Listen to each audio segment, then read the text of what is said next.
Hello, everybody. Welcome. Thank you for being here today. We're just going to wait a couple minutes to let everybody arrive. I'm very excited for today's presentation with Jenn. If you're here, feel free to say hello in the chat. I should make sure that the chat is available to everyone. So if you feel free to say hello in the chat. Welcome again, everybody. We're just going to wait a couple minutes before we get started so everyone can have a chance to show up and not miss out on anything. Thank you for being here today. We are very happy to be having this presentation. Oh, and now the chat is available for those who are watching via Zoom. So sorry about that. Thank you again. And let us know where you are in the world.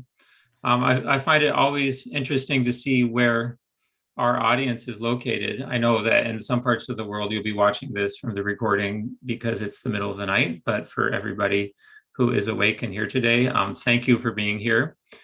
I'm excited for Jenn's presentation. She gave a great one for us last year. So very much looking forward to today's presentation with Jenn Givhan. Wow, thank you so much, everyone, for being here today. It's wonderful to see all your names and your locations: Malaysia, the Philippines, New York, Chicago, South Africa. Wow, thank you so much for being here. And I think we're coast to coast. Jacob, where are you? I'm in Toronto. Okay, right. So we're even. Yeah. We're even in two different countries. I'm currently in San Diego, California. So That's great. Last time I was here, I was in New Mexico, but you recently moved, right?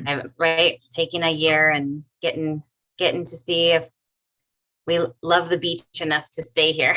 I do love the beach. So very pleasant weather there.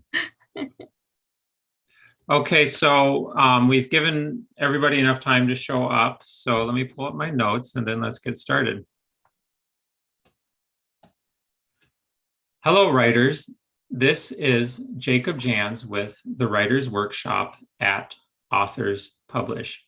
Today, I'm pleased to introduce Jenn Givhan, who will be giving a talk on creative destruction and revision as transformation.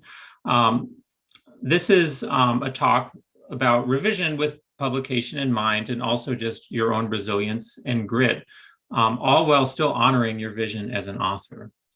This is part of our monthly lecture series where we present talks on the craft of writing and the business of publishing. Jenn is an acclaimed novelist and award-winning poet. Her many awards include the Joy Harjo Poetry Prize, 2020 Southwest Book Award, an NEA Fellowship, and the Pinch Poetry Prize chosen by Ada Limon. Ada Limon, by the way, is the new US Poet Laureate. Jenn has published numerous novels.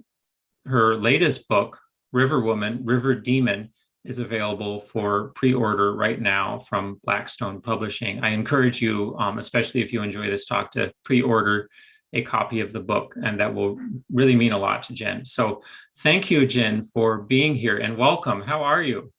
I'm great. Thank you so much. I'm excited for this talk. It's something I get asked about quite a bit, and I'm excited to share what I can of my experiences with all of you writers. So after Jenn does her talk, there will be a Q&A session, and you can post your questions in the Q&A feature in Zoom.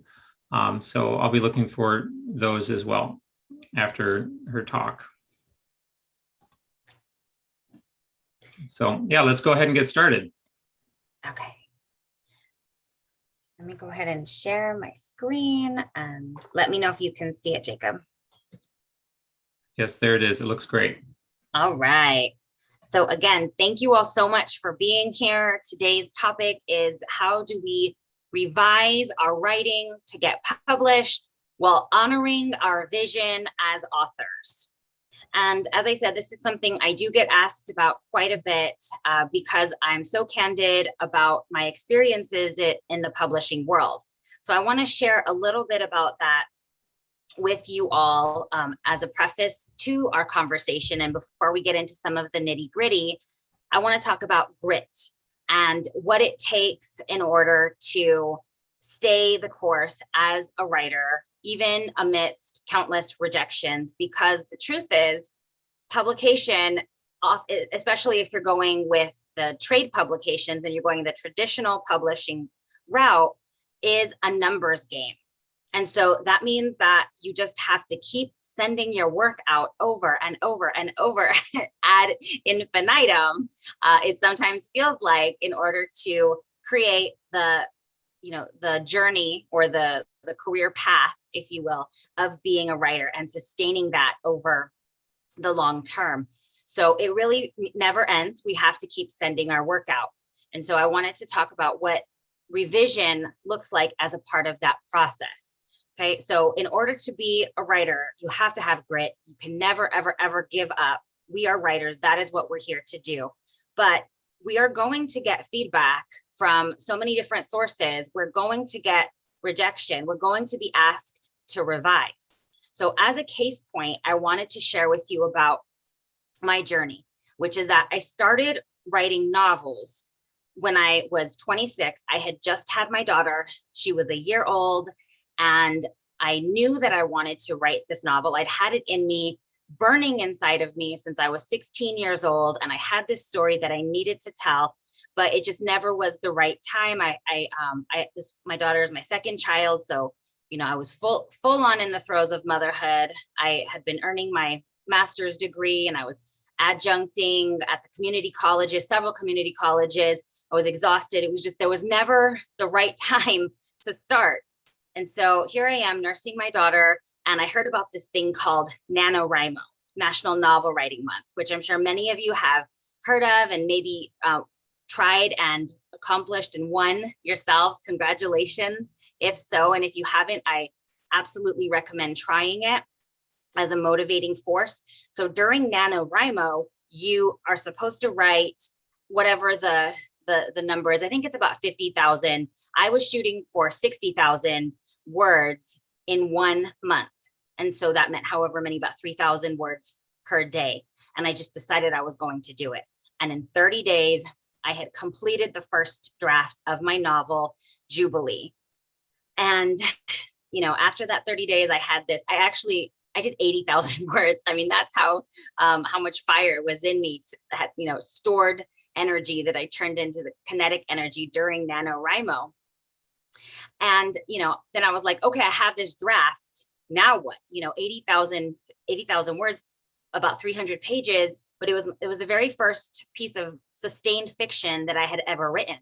So I sent it to a fellow writer whom I had met through the Penn Rosenthal Emerging Voices Fellowship, Reina Grande, and I love her so much. I recommend her book. She has a wonderful trajectory of novels that have come out. And so I highly recommend Reina's work. I sent this to her and it came back just covered in red pen everywhere. And it felt like my entire manuscript was bleeding and like she had stabbed it. But she's, a sister in writing whom I trust and I respect. And even though I couldn't really fully absorb all of her feedback at the time, I read through it, sometimes sobbing, quite honestly. And then I put it away and I got back to work. And I remember that she had given me some feedback that, like I said, I just couldn't hear it. I disagreed with her. I was like, Reina, I love you. You're awesome. I love your books, but you're just wrong. You don't know what I'm trying to do. You don't know what this novel, what the heart of it is. And so then I went and I revised and I took some writing classes and I revised it over the course of about 6 months, sent it out through Poets and Writers. I found an agent and was accepted, and the agent agreed to work with me and revised it again.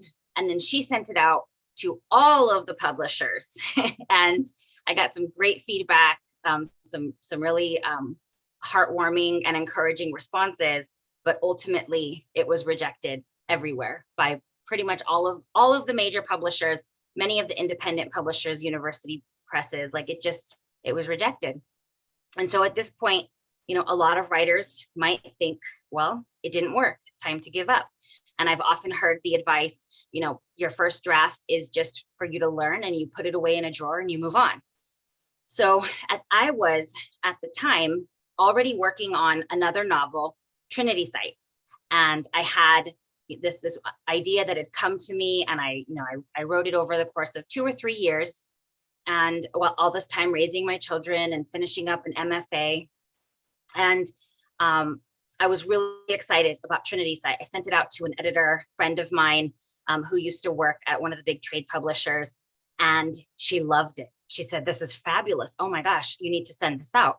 So, at this point, I had a different agent. I sent it to her, and she was like, "This is incredible. I'm going to send this out." And I was like, "Okay, that's awesome." A totally different response than with Jubilee, but my agent said, "Do you have anything else?" And I said, "Yes, I do." Because all this time, I did not listen to the people who said, your first draft or, your first book is just practice and you put it away and forget about it forever. Because Jubilee was my heart. As I told you, this story had been burning within me since I was 16 years old. And so by now, 6 years have passed, but every single year I have come back several times to Jubilee and revised it again and revised it again. And so I've sent both of my novels, Trinity Site and Jubilee, to my agent, and she sold them with an option for the third, which I hadn't even written yet. And so, by this time, it was like 7 or 8 years of nothing, all rejections. And then in one fell swoop, I now have 3 books sold because I never gave up. And so that's what I want to be the focus on our talk today.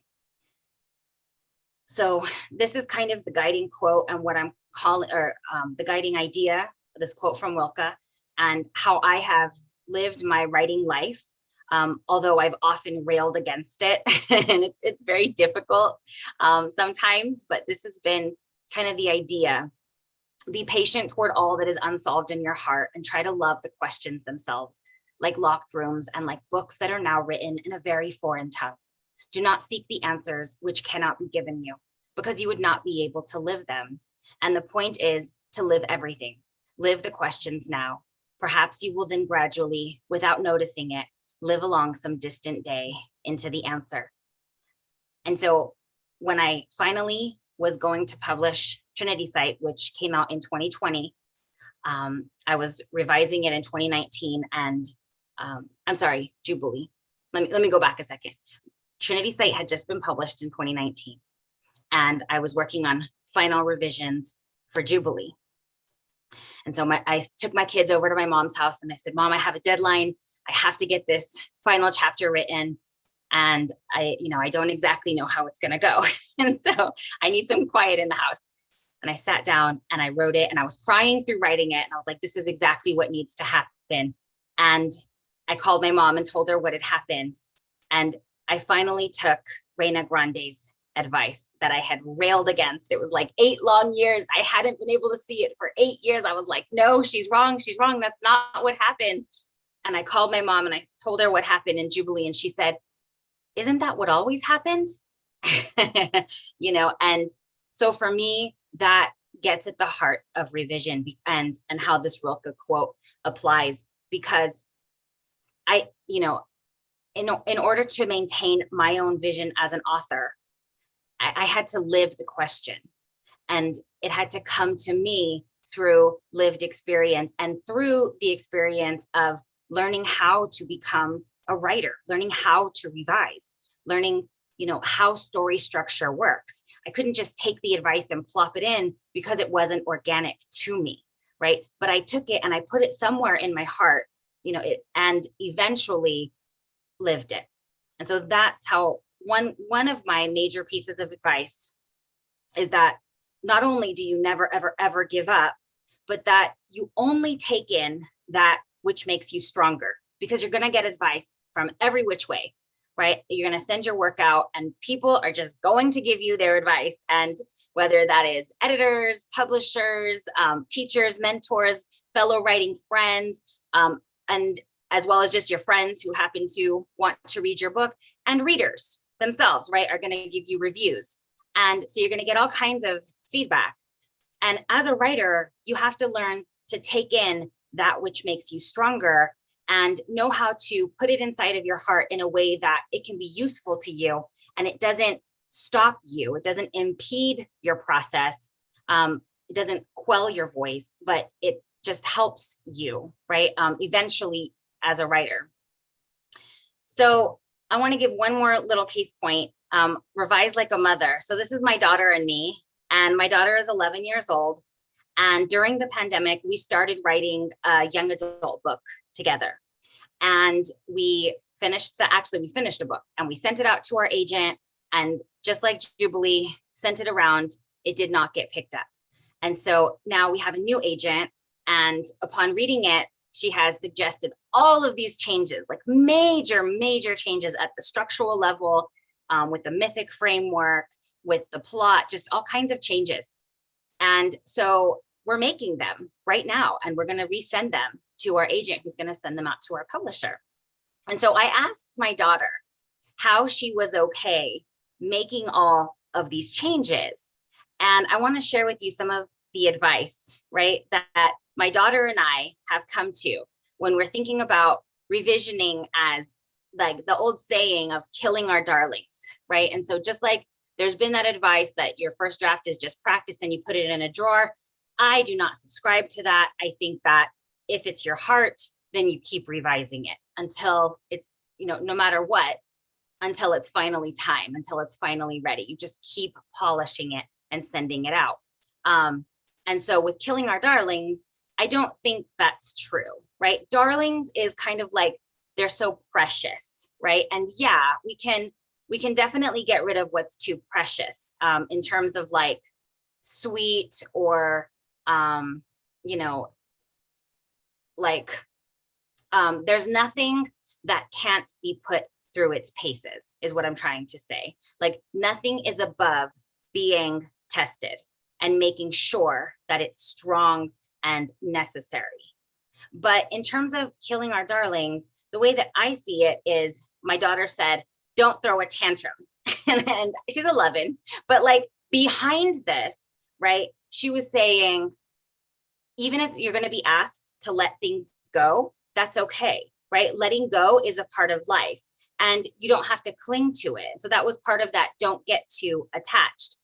And so the way we saw it is that we lived through writing the first draft together and revising the first draft. We have that experience. That part of the book is never going to change. It's going to be there underneath the rest of the story because we write in layers, right? And so we get the first draft down on the tracks, we lay it down, and then we come and we build something over it. And I think of a story that I heard about the Mona Lisa, and that Leonardo da Vinci first painted a really thick layer of lead white paint underneath.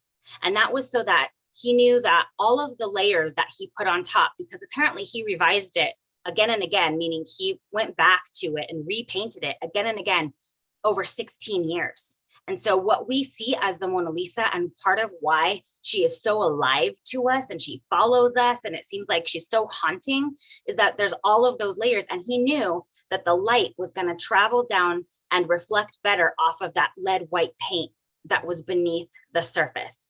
And it was that reflection of light was going to cause the changes in the way that she's seen. And so that's how I think of revision and why we can not throw a tantrum and why we can not get so attached, because whatever we put of ourselves in that first draft is still going to be there, even when we revise it. And even anything that we take out is still, the haunting memory of it is still going to be there on the pages. And I know that sounds a little woo-woo, and partly I'm just a little woo-woo, but also, I love a Louise Glick quote. She's a poet that I just absolutely adore. And Louise Glick says that she loves poetry that has silence built into it, that has the effect of ruins, where it, as a reader, you know that there used to be a whole building there, a whole structure, but that part of it has eroded or been knocked down, been pulled out, been maybe even purposely taken away. And what you have left is the effect of ruins. And so in a similar way as the Mona Lisa, right, similar process, I think that the context, the words themselves, the story and its evolution are going to be affected and shaped by everything that came before. And so we don't have to see it as killing our darlings, because there was a necessary purpose for the process that took us to that step, and we can thank them and then move on. It's kind of like the Marie Kondo, right? you take a part of your novel or your poetry collection or your short story collection or your essay collection, whatever you're working on, you take the paragraph, you take the words, do they bring you joy? Do they bring the story, right? Are they necessary to the story? Do they bring the story something necessary? And if not, thank them and let them go. So for those of you who may have trouble, as I used to, letting things go, that's one way that you can think of it. And then knowing what to fight for and how to fight for it. So as I said, I never let Jubilee go. I absolutely refused. And so I went back, I changed it into close first person. And then I changed it back to third person. And then, I did major structural changes. And every single time I would send it back out and, did it get picked up or not? And so, or I would send it to an agent, or I would send it to an editor for feedback. And it's like just testing it, but I didn't change the heart. And that's where don't give up on your beloveds, right? Sticking to the heart truth, the central theme or the central idea that brought you to it in the first place, and that is solid as a rock, right? And so you might need to learn your craft in order to make that rock shine, but that it's solid at its core. Don't let that go. And so for me, part of how I retain the tenacity to go forward as a writer and to send my work out there again and again after countless publications is keeping this core of why I must write and why I want to publish, and finding out what is there in the center, right, of this Venn diagram. And that's what I hang on to. So part of why I must write is that I know that I have gone through experiences and I have learned wisdom, right? I have wisdom to share that is useful to people. People have come to me, they have told me that my poems, my stories have meant something to them. They have found resonance in them, they could relate to them. They hadn't ever seen, for instance, Latinas who grew up on the border, the Mexicali border, which is the Mexican border in the Southwestern desert. They had never seen that reflected in the way that I write about it. And they were grateful to me for that. Or they hadn't ever seen motherhood described in the way that I describe it, or how vulnerable I am talking about mothering through mental illness or chronic illness, right? And so I'm speaking truths that people need to hear. And I know that about myself. So why I want to publish is that, right, I know that it's important to get these out. That's my core. I have a whole bunch of other reasons I like to write and that I must write. It's also therapeutic to me in many ways. I'm good at it. I just love doing it, right? But what does that have to do with publishing that's going to keep me resilient and keep me going? What's the center of the Venn diagram there? So for me, it's that I know I have something to say worth telling, and we all do. And so what I think that we need to do as writers in order to stay resilient, stay tenacious, and develop that sense of grit where we do not give up are the 3 R's. So my reason is, this is your, how do you say it in French? Raison d'être? I don't even know how to say it, but do you know how to say it, Jacob? No, it's fine. But your reason, right? Why? Why do you need to write? So I want you to fill that in for yourself. Your readers are. So who are your readers. And as I said, I know for me, lots of people read my books, but I know that I am writing specifically for women and girls who have gone through trauma, whose voices have not traditionally been uplifted and heard. And so I'm writing for myself as a young girl. I'm writing for myself as a teenager and a young woman. I'm writing for my daughter. Okay. And so those are my readers. And that's why it's so important to me. And then I am resilient because, and for me, as you probably guessed already based on my talk so far, I'm resilient because I am a mother, right? And so I'm writing as a mother and as a daughter. I'm writing to mother myself, mother other people, mother the words onto the page. I'm a mother as well, meaning I'm a badass, right? I can do that. I have given birth. Like, I have adopted my son. I know that I am strong. And so when, there are times that rejection gets to me. Absolutely. Right. I will cry for, a whole hour about a rejection sometimes. And my kids come in, what's wrong, mama? It's like somebody has died. That's how badly that particular rejection hit, because I had gotten my heart set on it, and then I'll need to take a few days off and sometimes a few weeks off and just take a break and go outside and be in nature. I didn't write for several months earlier this year. And I was really just focused on, going into the dirt and at the beach. And I would just sit there in the sand and play with it. And there was such a relief for those hours that I was sitting at the beach to just build something. I was building sandcastles with my children to build something and know that the water was just going to come and wash it away. And I didn't have to revise it. And I didn't have to, polish it to the point that it could go out there and speak to as many people as it could. And so I think that, we are human and we need a break sometimes. So the other side of this really should be the 4 R's. Actually, let me add a 4th R while I'm thinking this through with you all. The 4th R is rest. And I think that really is integral. And I'm going to go and change my slideshow after this. So we need to rest so that we can come back. And I'm now, as I said, full on revising my young adult book with my daughter. And I'm getting ready to launch back into my 4th novel for adults. So I want you to just take a quick moment right now to think about, what is the beating heart of your story that you're working on, or your poems, or your poetry collection. And you might not have an answer right now, but just write this sentence down for yourself somewhere so that you can think about it in the future.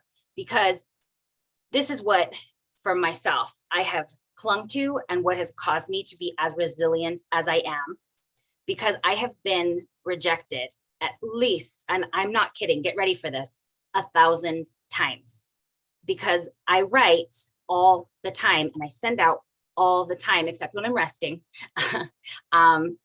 And so in order to have published, I think it's about 300 individual poems and stories in different journals at this point, as well as 11 books of full-length poetry, chapbooks, novels, and a book of craft in 11 years, because I started fully, seriously sending work out. Oh, I'm sorry, actually 14 years. I started sending work out when my son was a year old. So 14 years to have done that much. My own track record is about a 20% acceptance rate. So to have that many publications, I've been rejected over 1,000 times. So how do I keep showing up every single day that I write and send to the page? Is that I hold tightly to the beating heart. And for me, that personally is to mother. It's to heal generational trauma. It's to heal daughters and mothers. Okay. And so that, I know that about myself. I have that heart beating, steadfast within me, and it gives me the resilience to keep going to the page. On a structural level, and talking about the nuts and bolts of craft, we want to get our structure in place. So we have that beating heart, and that is important. But what ends up happening often in revision is a buffing of the outside rather than going in and re-envisioning it. So when I said that we have to, stay true to our heart, that is true, and that doesn't change. But like I said, also, we have to be confident enough in our beating heart and in our beloved. So whatever it is that we are writing for, and whatever that truth at the center, that hardcore in the center, we have to be willing to put it through the fire.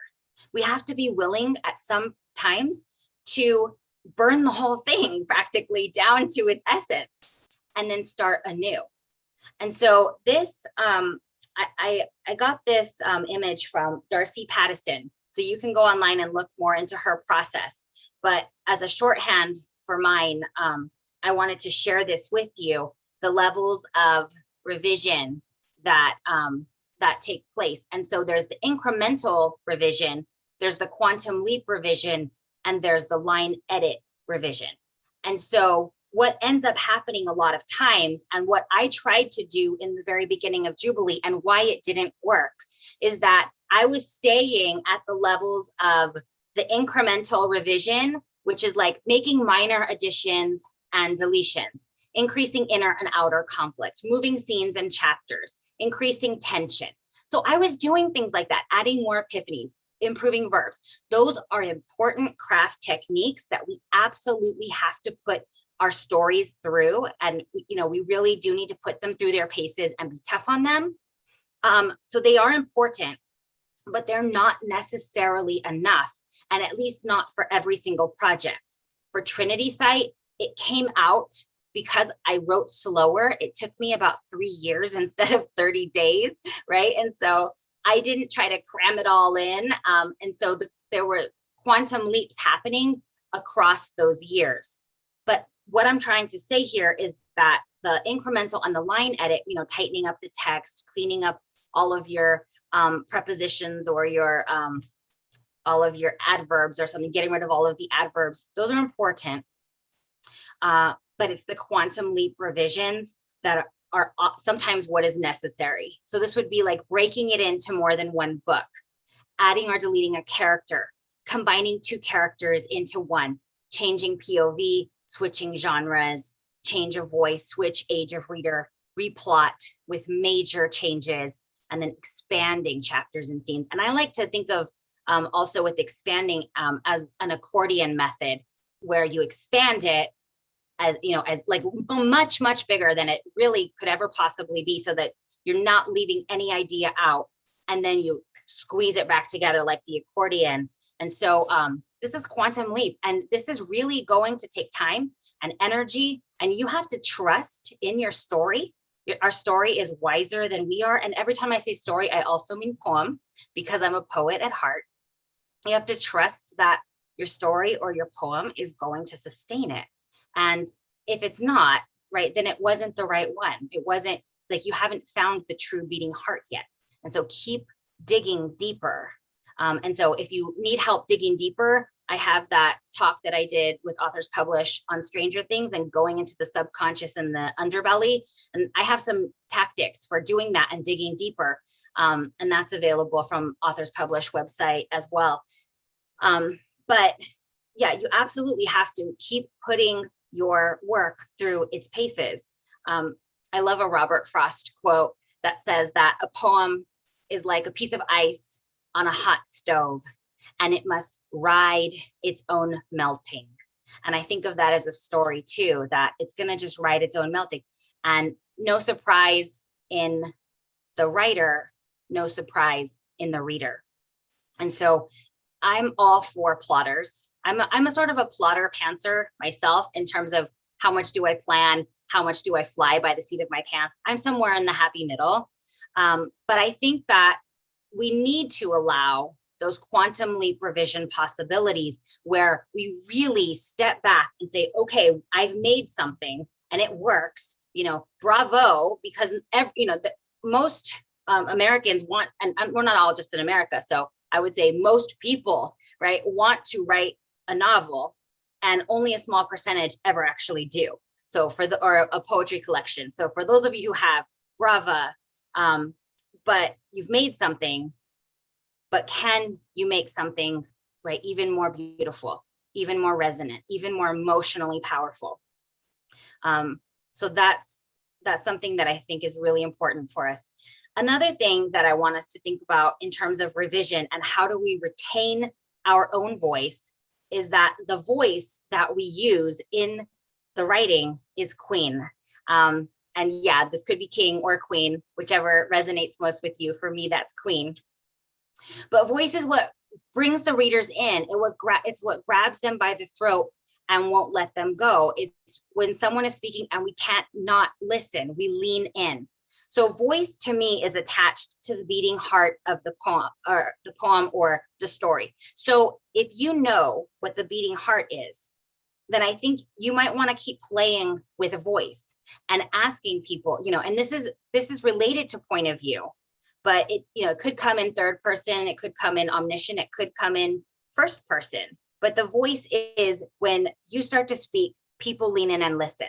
And so I think that in terms of revision, it is really key to get the voice right. And if that's already happening and people are telling you, I was really grabbed by such, I couldn't stop reading when I first went in, but then, right? So you have structural problems, right? But your voice is there and don't let that go. But then if you have people saying, I couldn't really get into it, then you need to work on voice, because voice is at the very forefront of your poetry collection and your novel. It should be there in the first poem. It should be there on the first, I was going to say the first page, but really the first paragraph, the first sentence, right, needs to grab the reader and not let go. So to reiterate, if your voice is already there, hang on to that. Okay. And that for my work, that's usually the case. I have voice, but I need to work on all kinds of other structural issues. Okay. But if people tell you that, they're not necessarily grabbed in the beginning, that's something that's going to be a major impediment. It's going to be difficult for you to find editors, to find agents and publishers, because people have such limited amount of time to read something new from the pile, from the slush pile, right, of hundreds or thousands of submissions that they're getting. And so they need to be hooked immediately. So I would ask a few trusted writer friends, a writing group that you're a part of, just, are they hooked immediately? That's important for us to know. So I wanted to mention it in the revision talk. The way that I see revision, as I'm sure you've already seen throughout the talk so far, is to re-envision, to see anew, and then to transform. And that's really what I'm hoping to convey to you today, is that idea of transformation. Never be afraid to see your writing as something, something different than it is in the current iteration, right? Because the heart. And I see it again, for me, all of my analogies go back to mothering. Here's actually, I don't know if it'll show it very well, but here's a picture of my son as a baby. And now he is 6'4". He's a 6'4", 200-pound giant. But his beating heart is the same. And, I mother him in different ways than I did when he was a baby, but the heart of our relationship and my love for him, my fierce advocacy for him remains the same. And so that's how I think of, how we can revise and revise and revise and revise until, the world sees us and hears our message while retaining that beating heart. Okay, a few, Jacob, how are we for time? I don't have a timekeeper around. You're doing good. It's 40 minutes past the hour, so okay, it's okay. Awesome. You're doing good. I have just a few more slides here. So let me give you just a few more revision tips. Read it as a reader and not a writer, and mark the places your mind drifts. If it bores you, it bores the reader. This is also attached to voice, but it's attached to, theme and story purpose, whether or not it's doing any story work. So if it's boring, it's boring. And then you can't fix that. So take it out. Another part of that is just giving it time. And I think that a lot of us, if we have the courage and the motivation to submit it, then we have to do it right away, and we think the chances only coming one time, but that's not the case. So I would say get working immediately. If you have energy, get working on the next thing and give your current project, your work in progress, some time to cool off. And this is really something that took me many years to learn, because I had all these goals and I wanted to get my books published. And so I just had to get them out there into the world. And part of Jubilee's journey is probably that I just sent her out. I sent that novel out too soon. And so if I had held on to her a little bit, let her cool off, and then gone back, I would have seen all the boring parts quite easily and been able to take those out. Get that structure in place. We've talked about that a little bit. And I have other workshops that I do about structure. So we can talk, that's not really in the parameters of this talk, but getting that's either story structure in place or poem structure in place is really, really important. Embracing the mark, just take notes, quantum leaps happen here. So go through it, read it, take little notes on the margins, keep a journal. I have several journals going for every draft that I'm working on, and revision is a process. And so you lay down the story on the tracks or the poem on the tracks, but you're revising in layers. And so I'm often thinking about the poems and the stories and writing notes to myself all throughout. And then I go back and revise them several times with those notes that I'm keeping. And I don't exactly know, I have no idea right now how certain aspects of the middle grade book that I'm writing with my daughter are going to happen. We're keeping notes and we have kind of an idea, but we're going to also let it write its own melting. And that's okay, because I trust the process. I trust us as writers, and I know that we will make it work. And so I'm not going to fret about the fact that not every single scene is jiving perfectly. That's okay, right? I just make a note that I need to come back to it and keep going. And so that's a part of the revision process as well. Just like with that Rilke quote, keep writing, and you will live the answers. By the time you get to the end, you're going to find that you probably know how to solve that problem in the middle. So just don't forget to go back and solve it. Find trusted readers. Sometimes you'll throw out their comments. Sometimes you'll take them to heart. You'll almost always have to decode their comments, right? And take the part of it that supports you. And so a lot of times what I'll do too is when I get feedback from editors that can be kind of painful. I learned this from my friend Lauren Fleming, who is also a writing teacher, and you want to look her up. She's wonderful. And I would send her, look what this editor said. And she would only take the best parts of what they said, so that it ended up sounding like they were giving me the best compliment in the whole world. And then I would put that somewhere that I could see it. And, and I do that now too, sometimes with full quotes, and there will be a reader that gave me kind of a mean review, but they also said something nice, and I hang on to that and I throw out the rest. Or they gave me some advice that, oh, it's a little painful, but they're right. So recently, one of the agents that we had tried for our middle grade book had said that we were giving too much information. There was too much information telling.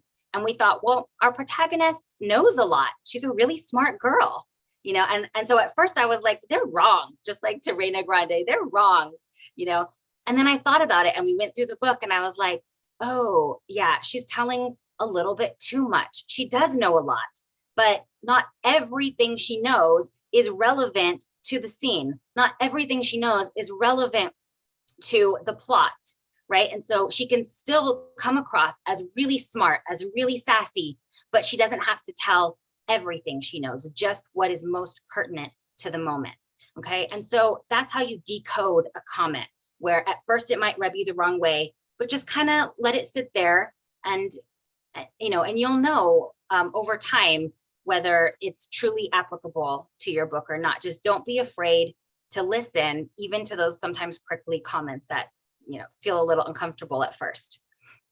And then not until the writing has found its heart and it's beating clearly do you begin the polishing. At that point, edit away. Okay, so you're going to waste your time if you're worried about making it a really pretty draft on the outside if the inside is is not working properly. Then you're going to have a really pretty machine that you turn it on and it just, it doesn't do anything.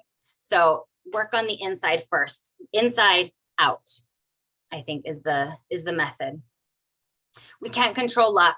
You're gonna get rejected. That's just part of the writing process.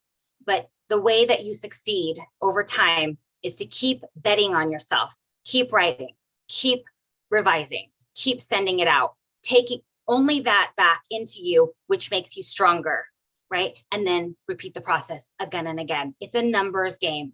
You have to give yourself you have to play to win as many times as you can. So just keep sending your work out. And I think I have 2 more slides. So this is what it boils down to for me. Write your truths, hone your craft, and don't give up. If you have something to say it, right? That's the beating heart. Don't ever let anyone take that voice away from you. So, everyone's going to have a comment, everyone, but it's going to be an autobiography. That's another thing I've learned. All reviews, all feedback, it's an autobiography that reflects on the person. If you know who you are, right, then you don't let any of that harm come into you. You just keep speaking your truth. But then you also hone your craft, right? Because what's happening is they're not necessarily understanding your truth yet. They haven't seen it yet. They haven't heard it. Why? Because there are problems in the craft, and that's real. So you have to keep, taking the workshops, listening to trusted mentors, reading books you love, books that bring you joy, that make you laugh, that make you cry, books that, you want to emulate. Keep reading as often as you can and writing all the time. And eventually over time, you will learn how to say exactly what you need to say in the way that you need to say it. And finally, don't ever, ever, ever give up, right? You have something to say that someone needs to hear. And so you have to say it. Don't give up. The true voyage of discovery is not in seeking new places, but in having new eyes. And so if you just keep going through the process and build this writing life for yourself, eventually you will find that you are the one who has transformed and your books along with you. Thank you so much. And I'm excited to answer your questions.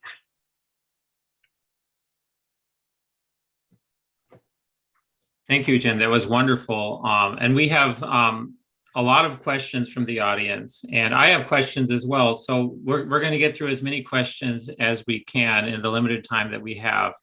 And Jen, thank you again for that wonderful talk.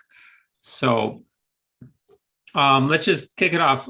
We have a question about revision in terms of poetry and in terms of finding that quantum leap with writing a poem. Is it the same process as with writing a novel? Yeah, I really do think so. So most of what I have found for myself is that I craft poems and stories in similar ways. And I feel like a poem is boiled down to the essence of a scene, because both are about, ultimately for me, desire at the heart. Someone wants something, and what will they do to get it, or why can't they have it? And so that for me is how all writing is similar. And it's boiled down to a few lines versus a few paragraphs or a few pages, but the essence of it is the same. And so I still have to find that beating heart. And I look for the beating heart of the poem. Kim Adonisio has a wonderful book called Ordinary Genius that I highly recommend. And she talks about the beating heart of a poem as well in that book. And so I do follow the same process. And that accordion method, I do that with poems as well. And so what I'll often do is stretch them out, so it might have been originally a sonnet. I'll make it, 2 or 3 sonnets, and then go back through and bring the scalpel to it and make it 1 sonnet again, or something like that. The other thing I do with poems, similar to the crafting and moving around of scenes in a novel, is I will take 2 poems that are not necessarily working on their own. And this is a method that I created with that my friend Stacy Balkin, who's also a fine, wonderful poet, created together. We call it smashing our poem babies together. And smashing our poems together and making a new poem baby. Oh. So it's like, and that's what we do. We just put two poems together or even 3 poems together and make a new thing, right? And it might be kind of monstrous and weird at first, but then you start, okay, what is the new beating heart? Because that one, it had a heart, but it wasn't necessarily beating. It wasn't alive yet. But when you smash it together, there's something about that energy of bringing in new ideas and juxtapositions that makes it new. So I think you can absolutely apply both of the strategies to prose and poetry. I was recently revising a poem, and I thought I knew what the beating heart was and what I was writing it for. And then it just like kept feeling really, really stuck. And it seems to me you're saying like that kind of being stuck is because I haven't really found the beating heart yet. I think so. I do. If you end up feeling stuck or kind of lukewarm about it and you're not sure what's going on, I would really ask yourself. So there's a set of questions that Helen Bendler has on how, as a reader, you can analyze a poem. And I do this for myself. I'll take my poems through their paces by asking myself as the writer, right? So I'll come to it as a reader. And if I can't feel like I know what the major theme is as a reader, there really might not be one, and that's a problem. So theme and heart, I think, are comparable or go hand in hand. So I would ask myself, what am I actually trying to say here? Yeah. We have a great question from someone who posted this anonymously, but do you have any advice on getting feedback from people when we may not have enough money or connections to have professional eyes on our work? Yeah, that is a great question. And I have been there with you. I've sometimes put it on credit card and gotten myself into debt. And that's not what I recommend. Do not do that. But I just understand what it's like to not have money and need to get feedback. So my biggest recommendation there would be to join a writer's group or to go onto social media or look through places like Authors Publish, go to other workshops that offer free workshops and find fellow writers and just start making those connections with them. So for instance, as a poet, I do binders on Facebook, where binders is for women and women identifying poets. And then I will say, hey, I have this new poetry collection. Would anyone like to trade with me? And so we might not have money to share, but we can still share our energy by offering to read other people's work as well. And so that is our payment, and we will do a trade. So I would recommend trading with writers that you trust, as well as finding beta readers who will just do it for free because they love to read. And so you can put out a call again on social media and asking your friends, depending on what the project is. But I've always found that when I just put out the call, hey, I have this new thing. Would anyone like to read it? And then I vet whoever responds to it, right? You have to be careful and make sure that you know them, you trust them, you've built a rapport with them, because you still want to make sure that you're sending it to people whom you can trust and that it's going to be useful. Their feedback will be useful to you in some way. But I would say trying things like that, as well as NaNoWriMo organization can also connect readers. So writers. So anywhere that you can go that will connect you to other writers, that's what you do. And that's how you find your people. And that's how you begin to build your network of writers who can share work with each other. And then over time, also, I would say save toward. So being a writer is important to you. And so we put our energy, we put our money toward things that are important to us. So save up over time and save however much you can, and that's your budget. And then you do your research and find editors who can fit within your budget and let them know. That's the other thing. I will tell editors, I really would love to work with you, but I only have this budget of such and such. And, because a lot of times, because I'm a woman of color, for instance, they might have a fund for me, and so some people might have a fund or a scholarship program that will afford you those opportunities, as well as going on poetsandwriters.com and other places where you can search for opportunities for scholarships, fellowships. There are organizations that do give money to writers so that we can keep writing. And again, you have to be willing to put in the time and energy to apply to those things. One last caveat, I don't recommend paying to apply because the odds are low for all of us, because there are so many writers who need support, who need help, right?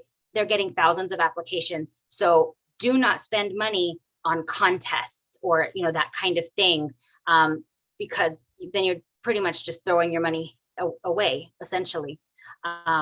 Okay, I think that answered it. But follow me on social media if you have more questions about that, because I'm always happy to talk money in the poetry world and the writing world. I think we need to be much more transparent about it. I just always want to help writers because I'm always in a bind for money too. Yeah, thank you so much for that answer. Sally Simon asks, you mentioned getting several agents. Could you talk to that process a bit? Yeah, absolutely. So like I said, my first agent I found through Poets and Writers. Actually, all of my agents I have found through Poets and Writers. So that's been my trusted source for finding about most of the opportunities that I personally have found, because they do some of the vetting for you. And so I've appreciated that. I just sent out query letters, and I sent out, I want to say a good 50 emails or so each time. And so I just built a really strong query letter, and I polished the first 20 or 30 pages, to make them, everything that we talked about in the lecture, voice, hook, all of it, like it was all shining, and sent it out. And that, that's really how I found my agent. The first agent just decided she wasn't going to be an agent anymore and was going back to school. So that's why I had to find another one. And then the current agent and I had some artistic differences, especially around young adult writing. And so we parted ways amicably. And I found another agent who has more experience selling both adult and children's fiction. And so we just have a partnership that's going to work for the new direction I'm going in. And so that, I think that's all I have to say for agents. 50 submissions is a lot of query letters, and that means presumably 49 rejections. So like when you get a rejection, what do you tell yourself? That's a great question. I mean, ultimately, it's just, I need someone who understands what I'm doing and can have the time and energy and, emotional capacity. Like we get along, right? Just like you would with a friendship or dating. It's a lot like dating, and finding a partner, because this is someone who's going to be in your ring, who's going to fight for you. And it's not always 49 rejections. I mean, just because, well, I guess it is a rejection, and that sometimes you just don't hear back from them. But then I just tell myself, well, they don't have time. That's fine. They don't have time. My story's not for them. It's honestly, it is a lot, just like having good self-esteem, and knowing that if they don't respond, just like if you go on a date and they don't call you back, it's not like, it wouldn't have been a good partnership anyway. Why would you ever want to be with someone who doesn't see how amazing you are, right? And so you want someone that you're just going to click with. And so that's what I tell myself about agents. I need someone that I'm going to click with. I think that's about it. And then just that sometimes people will get back to you sooner. So some people just take a long, long time to get back to you. Yeah. And you might have already found an agent in the meantime. And then you just tell everybody else, sorry, you've been taken. Do you ever think about self-publishing or worked with writers who've thought about that? And what are your thoughts on that? Yeah, I actually self-published my book of prompts, and that for me, I already had a readership that I knew was interested in the book. I had the platform ready-made. And so I knew that, I had something ready to go, and I didn't need to go the route of finding a traditional publisher. So I published it myself through Amazon, KDP Publishing. And I found that was very effective for me for that particular book, which was Book of Craft.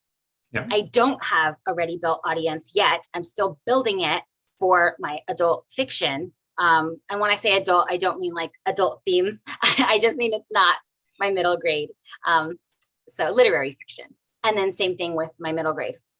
So my advice around this then is that go the self-publishing route if you already have a platform and you already know that there are people that, you have a newsletter or you have a niche or you're killing it on social media or your TikTok sensation or whatever. Like, by all means, hire an editor, make sure that it is the best work you can put out there and go the self-publishing route.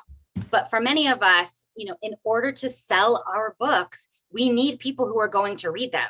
And I found that the self-publishing route doesn't always work for people who don't have a publisher who will help them, who will work in tandem with you and fight for you and help maybe give you a marketing budget to get your work out there in front of readers, which is what we all want. We want people to read our work. So for me, that's what it came down to. And I think there's a lot more that goes into it. That's a great question. And I would just keep researching it. But for myself, it just came down to an audience. And that's why I continue to go the traditional route. I think that's great advice. And it really comes down to whether or not you have a path and what that path is to reaching the people you want to reach, right? Right. Yeah. And for me, I know that my books are more literary. Yeah. And so I'm looking for readers who are also reading things by, for instance, my poetry is like Ada Limon, and so if they like Ada Limon, they might find me, in the literary circles. And on the other side, like Jessamine Ward, and so she's writing the kind of books that I want to write. And so if I were just self-publishing, which is great, it's fine, but it's not necessarily going to put me as a comp between those writers that I'm working to emulate. So I would, if you love self-published writers and those are who you're emulating, and, by all means, find out how they're doing it and go that route, because it is totally legit, and a lot of times I think even the preferable path for some people, just not for those of us that are writing more literary works. Mm-hmm. Thank you. So Carla has a question. If you workshop chapters and you get both positive and negative feedback on one specific thing, what do you do? This kind of thing really unsettles me. Yeah, that's a great question. So one thing I do is I seek lots of feedback. So I will send it out to several readers. And if, everybody liked it, but one person hated it, then I will assume that it's mostly working, but I might need to tweak it just a little bit to make sure that it comes through. But ultimately, we can't please everyone. We are not everyone's cup of tea. And so that's why I will send it out several places, not just to the professional editor, but to several trusted friends as well. Because even editors have our blind spots. And so everybody has their own subjective experience. And so an editor might insist that something is wrong with it. But that, well, no, if you actually have a conversation with them and talk to them about why they hated it, you might find out, that their brother had, a similar issue and they've got a story to go with it. And it actually has nothing to do with your story. And that's fine. That's why we go to story. But it says nothing about the quality of your work. And so that's what I try to remember as well. So I would say if something is really nagging at you, get a second and third opinion. That makes a lot of sense. Yeah. We're just about out of time, so we'll ask just a few more questions. But I have a question where so much of what you've talked about today is about getting to the beating heart and the meaning of the story. But I feel in a lot of the literary community, that whole meaning side of things is pushed aside. And it's just like this talk about craft. And that can be kind of deadening as you go through the process of writing and revising and focusing on craft as it's necessary. Do you have thoughts on that, on centering the actual meaning and value and the topic of the work? Yeah, absolutely. So I am all for language play. I am all for visual poetry. And I think people should experiment and, follow their art and follow their craft. But for me and the writing that I love to read, that I have time and energy, and I will put, I will make space for in my life, it has to have something, emotionally resonant in some way. It has to mean something to me. And that's how I feel about my writing as well. So yeah, I absolutely have learned my craft. I read craft books for fun all the time, and I teach craft. I mentor other writers all the time, and I teach craft. It's important, but it's always in service to the beating heart, right? And it doesn't have to be some highfalutin, it could just be like, it doesn't have to be some, like totally deep trenchant thing, but it's some idea that has importance to you. It could be something that you're curious about, that you wonder about, that's fantastic to you, that's exciting to you. Or it could be, a tragedy, it could be grief, it could be trauma at the heart, it could be healing that you're going for. Whatever it is, I always think dig deeper and find out what really is going on. I think even people who say that it's just about language, I think there's probably a beating heart there that they might or might not be aware of. Mm-hmm. But, anytime we dig into why do we do what we do, there's a reason for it. So I think about it in terms of psychology and experience, and everything we do has a reason behind it. We are meaning-making creatures, right? We are cause and effect creatures. That's how our brains are wired, to the point that if disparate happenings out in the world, occur, our brain will make a meaning. Like, it will take two images, right? Like, put like those things. I love watching like science shows and psychology shows, and like you put your finger in front and then your finger cut, that kind of thing, where and it's like a visual effect where your brain makes a new meaning for you, because we need meaning, we need story that much. It's a part of our survival. So to me, I go to things that help me to survive, essentially, as a mom, as a human, and that those are the only kind of works that I personally have time and energy to create. Mm-hmm. One last question from Carla. How do you keep up the momentum of reading as a reader? I mean, if you've seen and revised a chapter countless times, it's very easy to stop seeing your own work when you've been like fiddling with it for years. Yeah, that's true. And so one thing I love to do, just like at the language level, and see if things are even making sense anymore, reading it backwards, sentence by sentence, not word by word, but like you take a chunk of it. So breaking it up like that. And then the other thing is really just putting it away. I would say, tell yourself you are not going to look at it for a whole month. And if you're so close to it that you cannot see it any other way, tell yourself even 2 months or something, and work on completely different projects, take a break, and then come back. You'll actually, I think, be surprised by how much of a difference it'll make. And again, just lived experience. That's how it was for me with Jubilee. I was revising Jubilee, as I said, 2 or 3 times a year, every single year, for a good 7 or 8 years, maybe even longer. Math is not my forte, but however many years, it was a big chunk of time. It was like, it was an era of my life, and it wasn't until that very last revision, when I was up against a deadline and I was like, this is now going to print, right, that I finally saw what I couldn't see any of the other times. So I would say maybe even give yourself different contexts, because it was a context shift in my life that made me see the change that needed to happen on the page. So like, read it in a different location, read it, right? So we're creatures of habit. We tend to see things in familiar patterns unless we shake them up and force ourselves to see new patterns. So I would say just giving yourself a variety of times and spaces and places that you could be reading that chapter or those scenes in order to make yourself re-see them. I hope that helps. Thank you all so much for these questions. And I am on social media, and I do have a website where you can contact me if you have more questions. I'm always happy to talk all things writing with writers. Thank you so much, Jenn. This has been absolutely wonderful. I'm going to take many of these ideas with me into my own writing practice. So thank you. And for everyone here, I want to thank you for spending time with us today. If you have any questions for me, you can email support@authorspublish.com. I'm happy to answer your questions. I can also forward any questions you have to Jenn. Thank you again for being here. And I want to thank everyone behind the scenes at Authors Publish. There's a lot of people besides me who make this happen, especially Caitlin Jans, our editor-in-chief. Thanks, Caitlin. So many people who make this lecture series possible. So thank you everyone for being here today. I also really encourage you to look up Jenn. Her book, River Woman, River Demon, is available for pre-order right now.